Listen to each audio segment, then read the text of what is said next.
자, 이제 우리가 이제 화폐 시장의 수요와 공급에 대해서 이야기를 해보도록 하겠습니다. 자, 화폐 시장에 대해서 이제 수요인데요. 자, 우리가 화폐의 수요 공급에 의해서 금리가 결정되는 시장이기 때문에 굉장히 중요하다고 얘기했었죠. 자, 그렇듯이 지금 화폐에 대한 수요는 우리가 일단은 이제 화폐가 왜 이제 필요로 하는지, 수요가 되어지는지 우리가 크게 이제 세 가지 동기에서 얘기를 합니다. 첫 번째가 이제 거래적 동기. 자, 여러분 이제 뭐 밥 써먹거나 뭐 할 때는 물론 이게 이 화폐의 범위 안에는 카드 같은 거 다 들어가는 거죠. 그래서 여러 가지 이제 뭔가 거래를 하기 위해서는 화폐, 그 취득하기 위해서 화폐가 필요하기 때문에 첫 번째 이제 거래적 동기라고 우리가 보통 얘기를 합니다.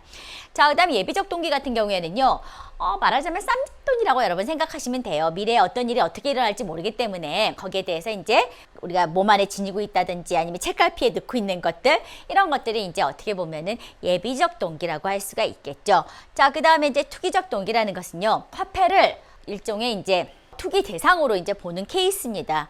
그러니까 예를 들어서 지금 같은 저금리 시대에는요, 사실 은행에다 예금해봤자 그렇게 큰 이자를 받아볼 수가 없어요. 그럼 지금 같은 경우에는 오히려 화폐 자체를 들고 있는 것이 훨씬 더 그 투자의 목적으로서 맞다는 것이죠.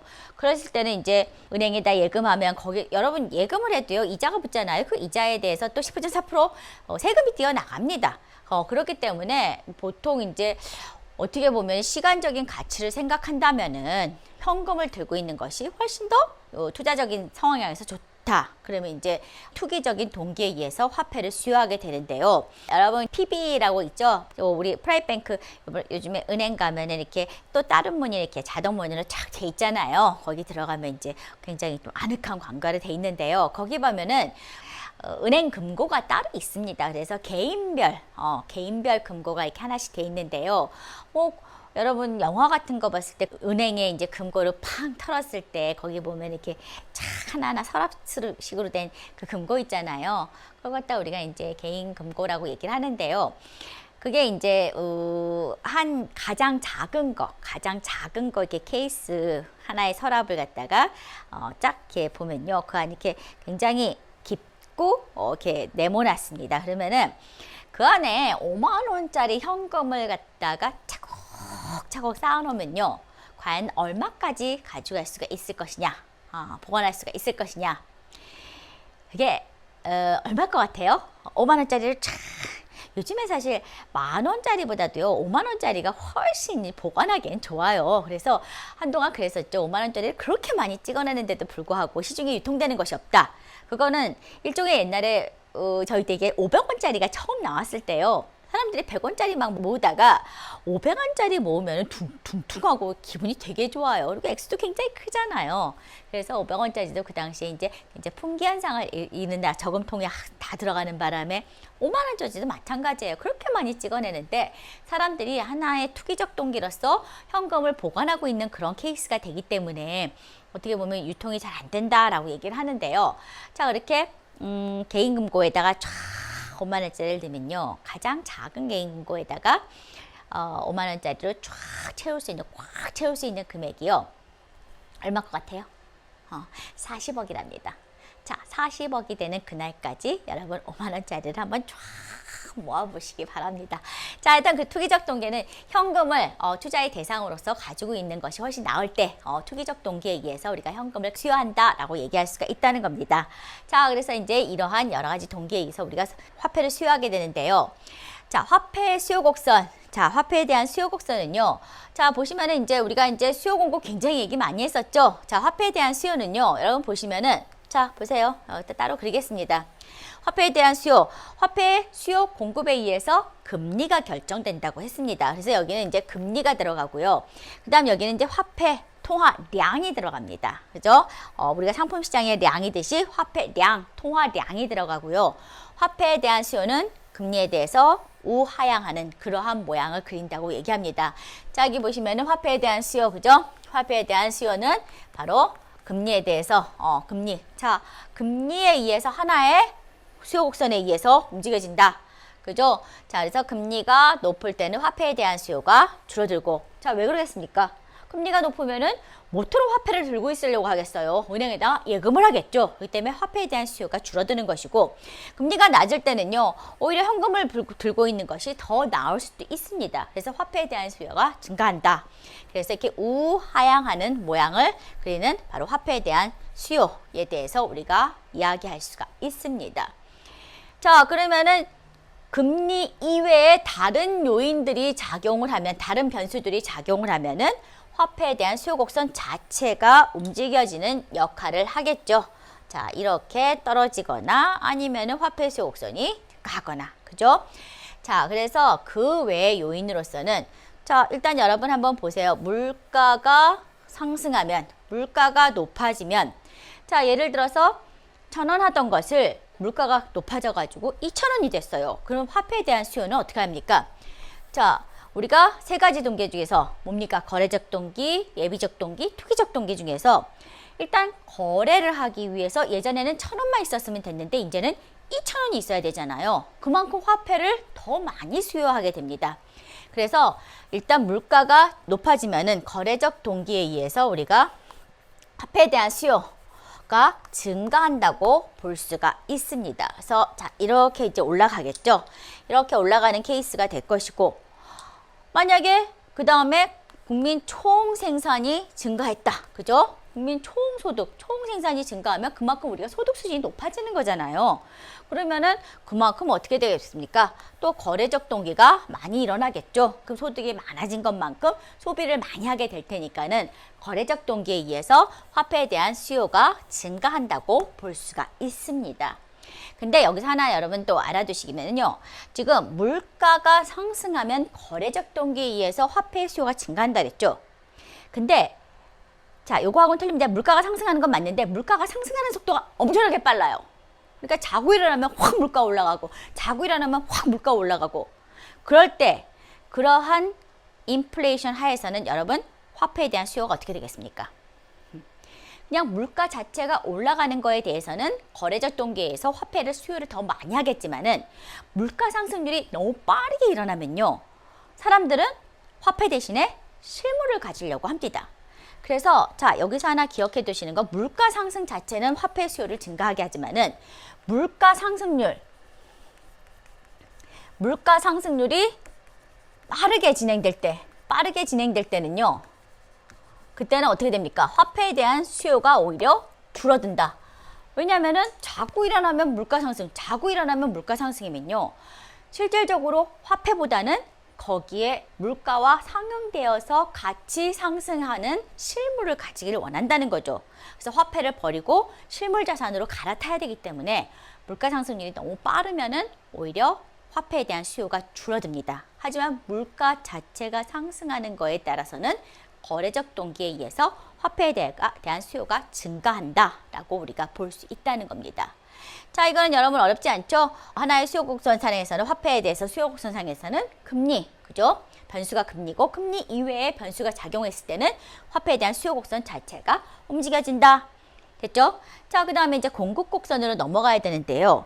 자, 공급 곡선은요, 간단합니다. 화폐 시장에서의 공급 곡선은요, 자, 여기가 흐리게 나와서 그런데, 화폐 시장에서의 공급 곡선은요, 자, 수직선으로 이렇게 나타나집니다. 화폐에 대한 공급 곡선인데요. 이건 뭘 뜻하냐면요, 금리에 상관없이 정부에 의해서 화폐의 공급은 얼마든지 늘리고 줄일 수가 있다.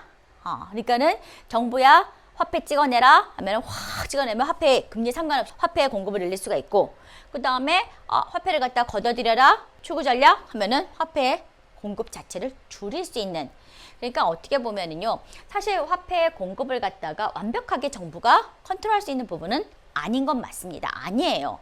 하지만은 정부의 정책에 의해서 화폐의 공급량은 임의로 늘리거나 줄일 수 있다. 금리와 상관없이. 그래서 이렇게 수직선으로 가고, 늘려라, 줄여라, 바로 이제 정부의 의지에 의해서 공급 곡선을 움직일 수 있다라고 우리가 가정을 합니다.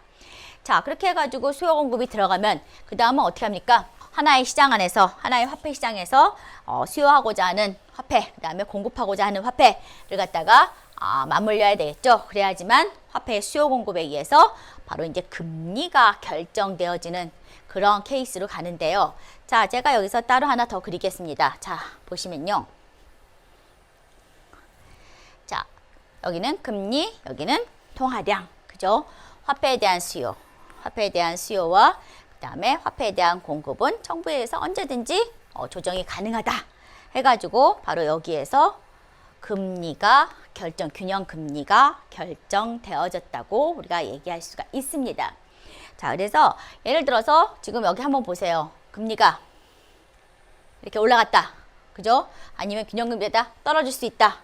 자, 이렇게 얘기하는데요. 자, 여기에 전에 제가 한 가지를 더 얘기를 하겠습니다. 지금 금리 이제 화폐의 시장 수요 공급에 의해서 금리가 결정된다고 하는데요.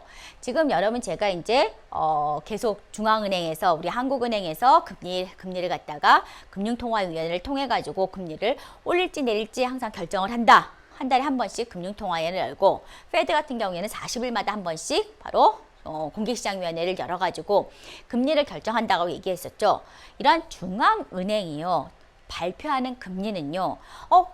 중앙은행이 금리를 0.25% 내렸다 하면 모든 금리가 그 다음날 쫙 내려가는 게 아닙니다. 이거는요 정책금리라고 우리가 보통 얘기를 해요. 그래서 중앙은행이 발표하는 금리는요 이렇게 방향을 가져갈 것입니다. 하나의 정책적으로 발표하는 기준이라고 우리가 보시면 됩니다. 그러면 실질금리는 뭘 따라 움직이느냐? 실질금리는요 바로 국채 수익률에 의해서 움직여집니다. 자, 이제 여러분은 요걸 알아두셔야 되는데요. 우리가 이제 국채 수익률이라는 걸 갖다가 이제부터 좀 알아두셔야 되는데요. 여러분이 경제를 갖다가 기사를 이렇게 쫙 보게 되면요. 금리 문제가 나오면서 그 나라 이제 경제 상황을 얘기하면서 항상 국채 수익률 낮다, 높다 이런 걸 갖다가 간접적으로 표현을 합니다. 그러니까 국채 수익률을 가지고 그 나라 경제 사정이 어떤지를 우리가 간접적으로 이제 표현하게 만드는데요. 자, 일단은 국채 수익률을 먼저 우리가 계산을 해봅시다. 자, 국채가 액면가 1억 원. 자, 국채라는 건요, 액면가가 결정돼서 나옵니다. 근데 이 1억 원짜리 표면이자 5%, 만기 5년짜리 채권을 갖다가 항상 1억 원에 거래가 이루어지느냐? 그건 아닙니다. 그러니까 액면가에 의해서 거래가 이루어지는 것이 아니라 국채도 사고자 하는 세력, 팔고자 하는 세력에 따라서 거래 가격이 결정이 되어집니다. 즉, 국채를 사고자 하는 사람이 많아지면요. 액면가가 1억이라도 더 높은 가격에 거래가 이루어지는 것이고 그 국채를 사고자 하는 사람이 없어지면요. 안 하면은 어떻게 됩니까? 그만큼 거래 가격은 떨어지게 됩니다. 그러니까는 액면가에 의해서 거래가 되는 것이 아니라 주식하고 거의 비슷해요. 주식의 액면가에 의해서 거래가 되는 것이 아니잖아요. 사고자 하는 세력이 많아지면 그만큼 더 높은 가격에 거래가 되어지는 거고 사고자 하는 사람이 없으면 낮은 가격 마찬가지입니다. 지금 1억 원짜리 표면이자 5% 5년짜리 채권이 발행되더라도요. 실질적으로 거래가 1억 원에 이루어지는 것은 아닙니다. 예를 들어서요. 우리나라 이제 국채 중에서요. 아파트 청약시 구입하는 제2종 국민주택 채권이 있습니다. 이거는요. 액면가가 있지만요. 이자가 없습니다. 이자가 없고 만기가 20년이에요. 20년 후에나 그 액면가의 금액을 받을 수가 있거든요. 이걸 사시겠습니까? 이자가 없는데 20년 후에 얼마나 또 가치가 훅 떨어지겠습니까? 그죠? 지금의 1억과 20년 후에 1억이 똑같겠습니까? 근데 이 채권은요. 청약 시에 반드시 구입을 해야 되거든요. 그럼 예를 들어서 이 청약을 갖다가 하기 위해서 채권을 구입했다. 그걸 갖다가 20년 유지해봤자 나중에 받아봤자 뭐 헐값이겠죠. 그때 기준이 틀려지니까요. 그렇기 때문에 이거는요. 채권을 구입하자마자 그 자리에서 팝니다. 그러면 얼마에 팔겠어요? 훨씬 더 낮은 가격에 거의 뭐 액면가의 20%에 해당하는 금액으로 팔아버리는 게 훨씬 낫습니다. 20년 후에 그 금액을 받는 것보다 지금 당장에 조금이라도 현금을 받는 게 낫다는 거죠. 바로 이런 케이스가 들어갈 수가 있는데요. 지금 여러분 한번 이걸 계산해 보려고 하는데요. 액면가 1억 원에 표면이자 5% 만기 5년짜리 채권이다. 근데 지금 이 채권이 예를 들어서 뭐 지금 코로나 때문에 다 안 좋지만은 그래도 가장 안전한 뭐 우리 대한민국에서 발행한 채권이라고 합시다. 그러면은 이걸 갖다가 뭐 그 나라가 안전도가 높으니까는 너도 나도 살려고 한다. 살려는 세력이 높다. 그러면 예를 들어서 1억짜리가 1억 2천에 거래가 되어진다고 생각해 봅시다. 아니면은 이 채권이 지금 뭐 예를 들어서 멕시코나 브라질 이런 데서 채권을 발행한다고 합시다. 그러면 지금 뭐 경제가 안 좋은 상황에서 더 안 좋다는데 사겠습니까? 살려는 세력이 없으니까는 액면가 이하에서 거래가 될 수가 있습니다. 예를 들어서 8천만 원에 거래가 이루어진다고 합시다. 근데 이 채권은요, 매년 거기에 대해서 채권이라는 건 뭡니까? 내가 돈을 이만큼 빌려줄게. 그러면 너는 매년 얼마큼의 이자를 받고 만기에 반드시 원금을 상환해 라고 증서를 써준 거잖아요. 그러면은 이 채권에 대해서는 내가 그만큼 채권을 갖다가 샀다는 것은 그만큼 너한테 돈을 빌려줬다는 얘기예요. 그러면은 이자를 항상 연말에 받겠죠. 그러면은 이자는요, 항상 액면가의 표면이자입니다. 액면가의 표면이자이기 때문에 이 채권을 통해서는요, 매년 500만 원, 그죠? 1억 원에 5%니까 500만 원의 이자를 받게 돼 있습니다. 그죠? 그러니까는 거래 가격에 상관없이 액면가의 표면이자이기 때문에 항상 어떤 액수에 샀던 간에 500만 원의 이자를 받습니다. 자, 근데 이 채권이 살려는 사람이 많아서 거래 가격이 높아가지고 1억 2천에 거래가 되어진다? 그래도 이자는 얼마입니까? 500만 원을 받는 것이고, 그죠? 만약에 채권이 인기가 없어요. 그래서 거래 가격이 훅 낮아져서 8천만 원에 샀다? 그래도 이 채권을 통해서 매년 얻을 수 있는 이자는 500만 원입니다. 그러면은, 자, 이 1억 2천을 투자해서 500만 원의 이자를 받았다. 그러면은요, 이거는 채권 수익률이 지금 계산을 해보니까 4.17% 정도가 돼요. 근데 8천만 원, 훨씬 더 작은 금액을 투여했는데 500만 원 똑같이 받았다? 그러면 어떻게 됐어요? 이거는 더 채권 수익률이 높아지겠죠. 이때는요, 6.25가 됩니다. 자, 이 차이를 이제 아시겠습니까? 그러니까는 결국 그 채권을 싸게 사면은 어차피 이자는 이 채권을 통해서 받을 수 있는 날짜는 어떤 상황에 어떤 가격에 샀던 간에 500만 원이에요. 그러면 채권 수익률을 높일 수 있는 방법은 뭡니까? 싸게 샀을 때. 싸게 샀을 때도 500만 원. 비싸게 사도 500만 원입니다. 그러면 싸게 샀을 때 이 채권의 수익률은 훨씬 좋겠죠. 그죠? 그리고 비싸게 사면은 그만큼 채권 수익률은 떨어집니다. 그래서 우리가 보통 그 나라 경제 사정을 얘기할 때는요, 예를 들어서 어떤 나라가 굉장히 지금 경제가 안 좋습니다. 이렇게 표현하지 않고요.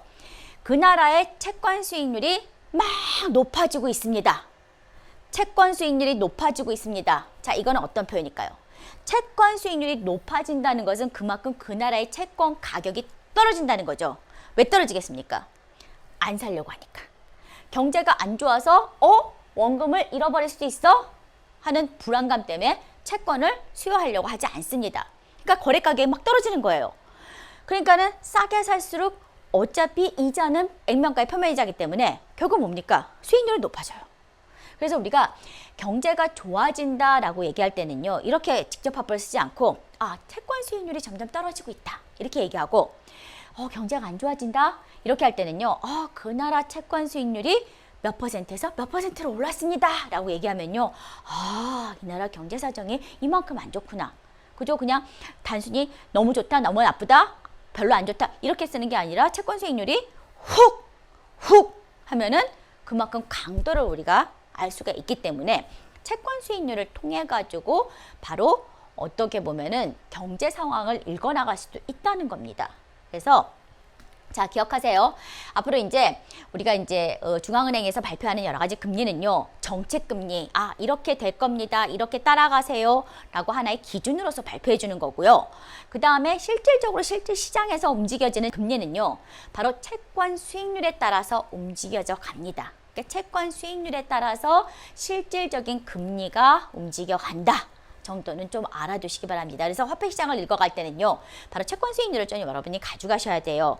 자, 그래가지고 이거하고 연동이 돼가지고, 자, 한번 보세요.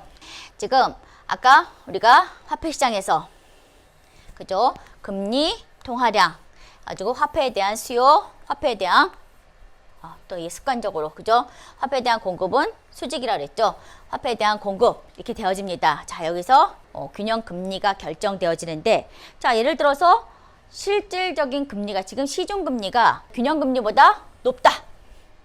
자, 시중 금리가 균형 금리보다 지금 높은 쪽에서 형성이 돼 있어요. 높게.